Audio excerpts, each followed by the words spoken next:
Welcome to పూరా local. నేను Hema Malini. Trinayani serial నటి పవిత్ర జయరాం గత ఆదివారం జరిగిన రోడ్డు ప్రమాదంలో మరణించిన సంగతి తెలిసిందే.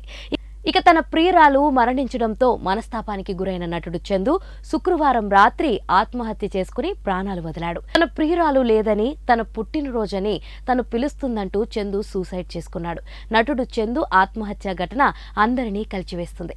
తన తమ్ముడు దూరమయ్యాడంటూ కరాటీ కళ్యాణి ఈ ఘటన మీద స్పందిస్తూ ఎమోషనల్ అయింది. ఇక తన తమ్ముడు చందుతో చేసిన వాట్సాప్ చాటింగ్ ను కూడా షేర్ చేసింది. నేనుండను, చనిపోతాను అని తనతో ముందే అన్నాడు. కానీ ధైర్యం చెప్పాను. నాకు విషయం అర్థమయ్యి కావాలని చాలాసార్లు మాట్లాడాను. ఆత్మహత్య పాపం, వద్దు అని చెప్పా, కానీ ఆపలేకపోయాను. చందు యాదవ్ అని పిలిసే మరోసారి అలా పూర్తి పేరుతో పిలుస్తారు అని అనేవాడు.